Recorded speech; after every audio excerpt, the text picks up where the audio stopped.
উচ্চ আওয়াজে পড়ি আল্লাহুম্মা আমিন। আল্লাহুম্মা আমিন। আরো মহব্বতে আল্লাহুম্মা আমিন। তো আসতে কেন সিলেটবাসী শেররা, আল্লাহুম্মা আমিন। আমি তো জানি হবিগঞ্জের মাটি এটা রসুলে পাকের সিংহদের মাটি, শেরদের মাটি।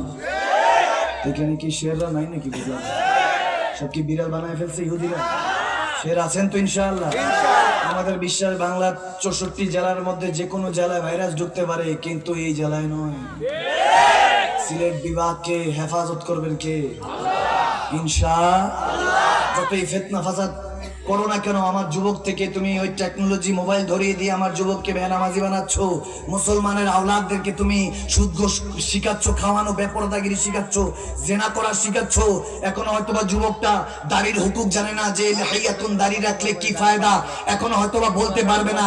তুমি যুবককে তুমি উল্টা পাল্টা শিখাচ্ছ, ইহুদি নাসারাদের ষড়যন্ত্রের শিকার বানিয়ে ফেলেছো, মা বাবার হুকুক বুঝাচ্ছ না, সলাতুর মধ্যে ইবাদতের মধ্যে আল্লাহ কি রেখেছেন এখন জানে না।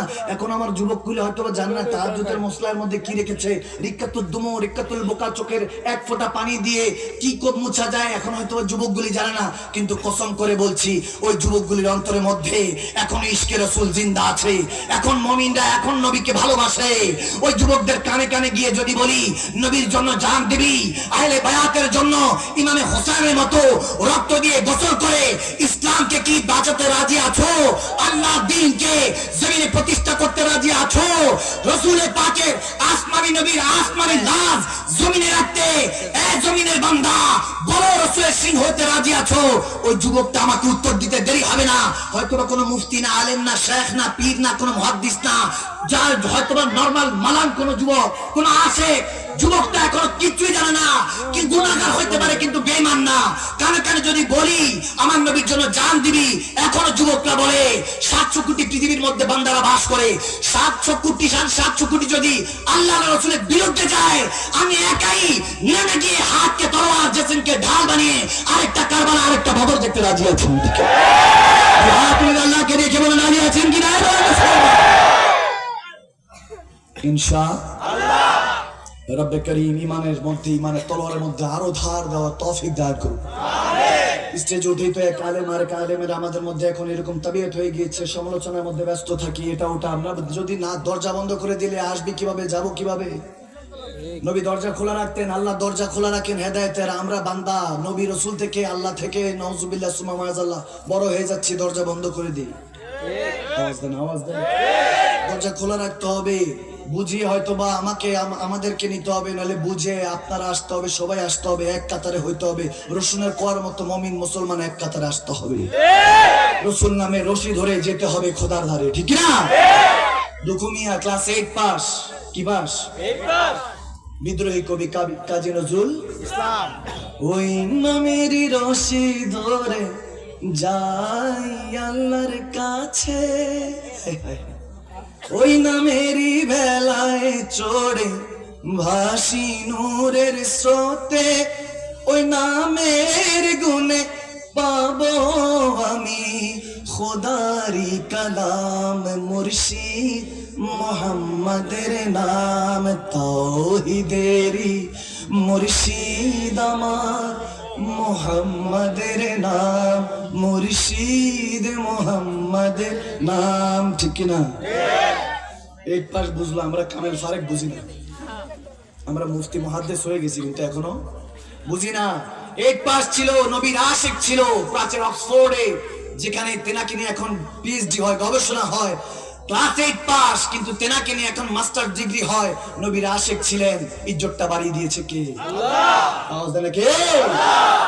মার্কেবে জিতে রहोगे, মরো জিন্দা থাকবা যদি নবীর সাথে, আহলে বায়াত সাহাবা রাসূলুল্লাহ আল্লাহ মুমিনদের সাথে তাসদিকান তোমার দিলটা লেগে যায়। ওয়া উলিল আমরি মিনকুম, ওই আল্লাহ ওয়ালা ওই পীর শেখদের সাথে, আল্লাহর ওলিদের সাথে যখন ল লেগে যাবে, পীর মাশায়েখ তোমাকে নবীর রাস্তা দেখিয়ে দিবে।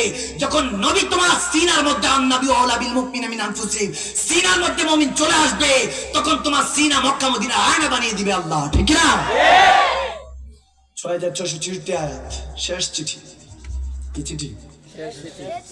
শেষ চিঠি। দেখেননি খুলে কখনো? শেষ চিঠি, এরপর আর কোনো চিঠি আসবে না? আওয়াজ দেন, চিঠি আসবে না? আজ দেখবেন যে এমনিতেই ওই রমজান আসলে রামাদান আসলে দেখা যায় একটু খুলে দেখা হয়, এমনিতে ধুলিবালি পড়তে থাকে। এখন তো ওই যে ওয়াজ নসিহত আসছে, মাদানী সাহেব একটু দেখতে আসছি, কাদেরী সাহেব আছেন, সিদ্দিকী হুজুর আছেন, পীর সাহেব কেবলা চিশতি হুজুরা আছেন, ওনাদেরকে দেখতে আসছি। আমরা কোথায় এখন? আমরা কি হেদায়েতের জন্য আসি? আমরা তো আসি বিনোদনের জন্য। আমরা এগুলো নষ্ট করে ফেলেছি ভাইরা আমার। তবে আমি আপনাদেরকে মোবারকবাদ জানাই, আবার প্রমাণিত হলো সিলেটে শাহজালি আমানিরা উত্তরসূরিরা এখনো জীবিত আছে। দুইটা শুধু ভাইরাল বক্তা আনে না, পীর মাশাইখদেরকেও দাওয়াত দিয়েছে, ঠিক কিনা? আমি আমার কথা বলছি, সবাই মাশাআল্লাহ আলহামদুলিল্লাহ বেহতরিন, সবাই ভালো। আমি গুনাহগার, আমি ভালো না, আমি খারাপ, আমি ভালো, আমি খারাপ, আমি কোনোটা কি জানি না, কিন্তু সবাই বেহতরিন, সবাই বেহতার এবং সবচেয়ে আলা। গুনাহগার শুধু আমি, কারণ আমি জানি একটা আঙ্গুল তাকে দেখাবো, চারটা আঙ্গুল আল্লাহ আমার কাছে দেখিয়ে রাখছে। হক মরুন, হক কথা তিতা হলো একটু বলতে হবে। মুমিন বলবে তিত করলা খেলে রক্ত পরিষ্কার হয়, হকের কথা বললে ঈমান পরিষ্কার হয়, ঠিক না? এজন্য হকের কথা বলার দরকার আছে কি নেই? রব্বে করিম কোরআনে পাকে আমাদেরকে জানিয়ে দিয়েছেন, যালিকাল কিতাবু লা রাইবা ফীহি হুদাল লিল মুত্তাকিন। এই কোরআনে কোনো রকম সন্দেহ নাই। আওয়াজে মনে সন্দেহ আছে? নাই। আরো জোরে বলেন সন্দেহ। আমি আয়াতে কারীম প্রথমটা বুঝে গেলে শেষটা বুঝিয়ে দিবেন কে? আল্লাহ। প্রথমটা বুঝতে হবে। এখন দেখেন একই কোরআনের মধ্যে, এই কোরআনের মধ্যে থেকে দলিল দিয়ে একজন একজনের জাহান্নামী বানাতে ব্যস্ত, অথচ মুমিন মুসলমান ওলি আল্লাহরা বানাইছে মুমিন মুসলমান, ঠিক না? আমরা রেডিমেড মুসলমানদেরকে জাহান্নাম বানাই। তবে হ্যাঁ, আকীদার ব্যাপারে আমরা কেউ ছাড় দেব না। যদি এরকম হয় কেউ বলে আমার নবী 8-10টা মুর্দা মানুষের মতো মদিনাতুল মুনাওয়ারায় নাউজুবিল্লাহ পড়ে আছে, তাহলে কোরআনকে মাথার উপরে রেখে বলতেছি আমার নবী হায়াতুন নবী, জিন্দা নবী। আমরা কোন মুর্দা নবীর কলমা পড়ি নাই, আমরা জিন্দা নবীর কলমা পড়েছি, ঠিক না?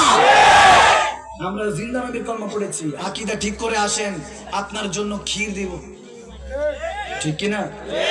আর যখন ঠিক করে চলে আসবেন, আপনি যেহেতু আমার ভাই, আপনার জন্য শেখ পীর দিব। যখন সবকিছু হবে, যদি দেখি গোস্তাখি করেন, তাহলে পা ধরে এক পা ধরে আরেক পা টান দিয়ে ছিঁড়ে দিব, ঠিক কিনা? গোস্তাখের শাস্তি মান সাব্বা নাবিয়ান ফাকতুলুহু। যাই হোক, একই কোরআন থেকে, কিন্তু একদম পিন ড্রপ সাইলেন্ট বাবা, একদম কথা বলেন। হ্যাঁ, কষ্ট হচ্ছে? কোনো সমস্যা নেই তো? কোনো সমস্যা নেই তো? ঠিক আছে। আমরা সবাই যে হাজার মানুষগুলো কত মনোযোগ দিয়ে শুনছে, যে একজনের কারণে মনোযোগ দেখছে দিক হবে। আমরা যখন হাদিসের মধ্যে এসেছে কোরআন সুন্নাহর আলোচনা হলে আসমানে ফেরেশতারা গেল বসে যায়, সুবহানাল্লাহ পড়বেন না? আমার পেয়ার নবী বলতেছেন, এবং ইমাম তাবরানী এটা বর্ণনা করেছেন, বলেছেন যে 2 কাঁধের ফেরেশতা পর্যন্ত নিচে বসে যায়, কারণ কোরআন সুন্নাহর আলোচনা হচ্ছে, আল্লাহ আল্লাহ রাসূলের কথা চলছে, সুবহানাল্লাহ। যেখানে ফেরেশতারা আদব করে, আমরা তো ফেরেশতাদের থেকে উপরে পজিশনে, আশরাফুল মাখলুকাত আমরা না, তো পজিশনে আমরা যেহেতু বড়, তাহলে আমাদের আদবগুলি ঠিক রাখার দরকার আছে না? আদিন করলে আদব, দিন প্রতিষ্ঠা আদবের উপরে। এই জন্য আদবে আউলিয়া, বে আদবে শয়তান, ঠিক না? তো কোরআন থেকে দলিল দিয়ে একজন আরেকজনকে কাফের ফতোয়া দেয় যে হুজুর এই কোরআনই তো সেটা ছিল যে কোরআন পড়ে আবু বকর সিদ্দিক আকবর হয়েছিল। এই তো সে কোরআন যে কোরআন পড়ে হযরত ওমর ইবনে খাত্তাব ফারুক আযম হয়েছিলেন, ঠিক? আওয়াজ দেয় একজন দুজন একসাথে বলা যাবে না? এই তো সে কোরআন যে কোরআন পড়ে হযরত ওসমান গানি যুন্নুরাইন হয়েছিলেন। এই তো সে কোরআন যে কোরআন পড়ে হযরত শের খুদা আলী মাওলা আলী বেলায়েতে শাহিনশাহ হয়েছিলেন। এই তো সে কোরআন যে কোরআনের জন্য 313 জন বদর থেকে কারবালার 72 জন পর্যন্ত সাহাবাদের রক্তজাম পান করে এটাকে হেফাজত করেছিলেন। তো কোরআন তখন ফয়েজ ও বরকত দিয়েছে, এখন কোরআন কেন আমাদেরকে আলাদা করছে? জিজ্ঞেস করলাম, কোরআন তোমার মধ্যে তো কোনো সন্দেহ নাই, তুমি তো শুরুতেই বলে দিয়েছো, কিন্তু কোরআন তোমার ভিতর থেকে তো সবাই দলিল দেয়। কেউ বলে আনা বাশারুম মিসলুকুম, কুল ইন্নামা আনা বাশারুম মিসলুকুম। ওগো হাবিব বলেন আপনি মানুষের মতোই, আপনার তাদের মতোই। এখন মানুষ বলা হয়েছে নবীজিকে, আবার একই কোরআনের মধ্যে আছে কাদ জাকুম মিনাল্লাহি নূরুন কিতাবুম মুবিন। আমার হুজুর কি আমার নবীকে আল্লাহ নূরুন আলা নূর বলেছেন, সুবহানাল্লাহ, সুবহানাল্লাহ। কিতাবুম মুবিন, এই কিতাবটা, এই কোরআনটা দিয়ে পাঠিয়েছেন। এখন নূর যদি না থাকে, আলো না থাকলে কিতাব পড়বেন কিভাবে? তার মানে নবীর নূর দিয়ে কিতাব আল কোরআন, আল্লাহর লৌহে মাহফুজে আল্লাহর কথাগুলো আমরা পড়তে পারি, ঠিক না? এখন আমরা নূরও মানি, বাশারও মানি, আল্লাহর হাবিবকে আমরা মানুষও মানি, তবে আমাদের মতো নয়। তিনি সর্বশ্রেষ্ঠ মানব, সর্বশ্রেষ্ঠ সুরত ধরে রব্বে করিম তেনাকে পাঠিয়েছেন, ঠিক না? তিনি হলেন, আমরা হলাম সৃষ্টি, তিনি হলেন সৃষ্টির মধ্যে শ্রেষ্ঠ, ঠিক না? এখন আমরা সবই মানি, কিন্তু কেউ কেউ আছে এখন একই কোরআন থেকে দলিল দিয়ে আলাদা হয়ে যাচ্ছি। এখন কোরআনে আছে, যখন ওলামাই কেরামরা আছেন, তো এই জন্য তেনাদেরকে হাওয়ালে দিয়ে আপনাদেরকে বুঝাচ্ছি। মূর্খ মানুষ যতটুকু বুঝাবো বুঝে ক্যাচ করবেন, যদি না বুঝেন ফেরত দিয়ে দিবেন, ঝগড়া করার দরকার